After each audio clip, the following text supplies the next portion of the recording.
Each Grand Slam tournament honours greats of the game in some form.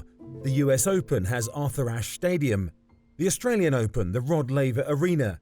Wimbledon has resisted the temptation to rename the historic centre court, but Orangi Terrace, the grass bank adjacent to Court 1, where those with ground passes watch on a big screen, has been rebranded by fans and the media first as Henman Hill and later Murray Mound.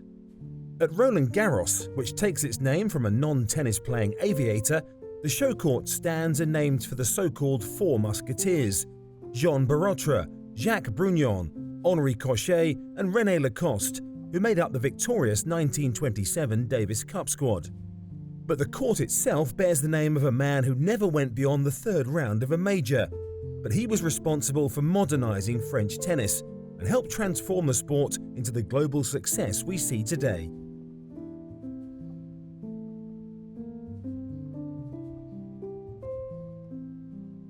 Philippe Chatrier was born in the Parisian suburb of Cochet in February 1928, 5 months after the Four Musketeers Davis Cup triumph, and as the Roland Garros complex in Paris neared completion.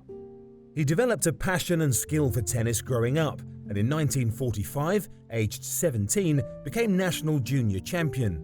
Chatrier made his Roland Garros debut in 1947 and achieved his best run at the tournament in 1949, bowing out in round 3. He would not win a match at his home championships again, but did reach the third round at Wimbledon in 1951. In 1955, he made his only appearance at what is now the US Open, but fell at the first hurdle. Chatrier's real impact was off-court. In 1953, while still in his mid-20s, he founded the magazine Tennis de France and used its pages to express a different vision for running the sport. As an amiable presence on the circuit and with a strong grasp of English, he had developed many friendships and recognized the issues faced by the amateur players. Chatrier also viewed the growing schism between the amateur establishment and the rebels on professional tours as unsustainable, but efforts during the 1960s to turn the sport fully pro were frustrated. That was until 1968, when Wimbledon officials broke ranks and permitted professionals to take part. The dam preventing open tennis broke wide open. For several years afterwards, though, the governance of the sport remained uncertain, with players wanting more say over how the new era was being run and factions vying for control in boardrooms. That was particularly true in France, where the French Tennis Federation's power was spread over numerous regions. Chatrier hatched a plot of sorts to have them singing his tune. Playing the long game, he convinced his friend Marcel Bernard to stand for Federation president in 1968, while Chatrier, as a vice president and captain of the French Davis Cup team, toured the regions to establish his own base. The plan worked.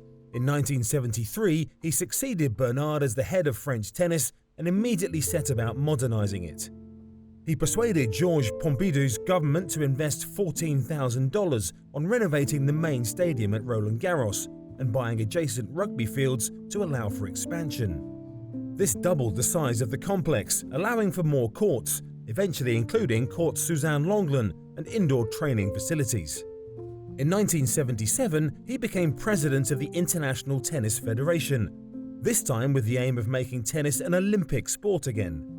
Initial discussions with then IOC President Lord Killarnin broke down, but his successor, Juan Antonio Samaranch, fell for Chatrier's charms.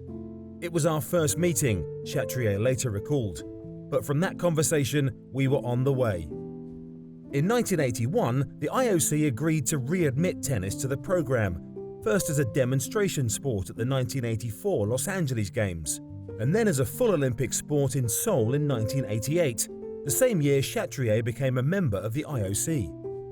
In 1991, Chatrier retired as ITF president after 14 years and was inducted into the International Tennis Hall of Fame a year later. He died in June 2000, and the main court at Roland Garros was renamed in his honor the following year. In tribute, then ITF president Francesco Ricci Bitti said, "His many talents included the rare combination of fine vision coupled with the ability to be pragmatic enough to realize his dreams. He was an extremely shrewd judge of character and one of the greatest talent scouts I have ever met." Indeed, Chatrier could often be found on the outside courts watching newcomers and was instrumental in Yannick Noah's early career. An 11-year-old Noah had been discovered by Arthur Ashe at a tennis clinic in Cameroon and was recommended to Chatrier, who sent him to the French Tennis Federation's training centre in Nice.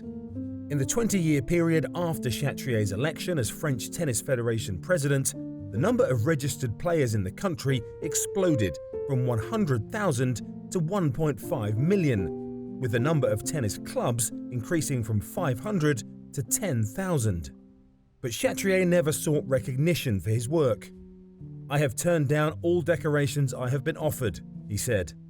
"My biggest satisfactions have been to be an honorary member of Wimbledon and a member of the IOC. I want nothing else. My life has been sport. I'm happy with that."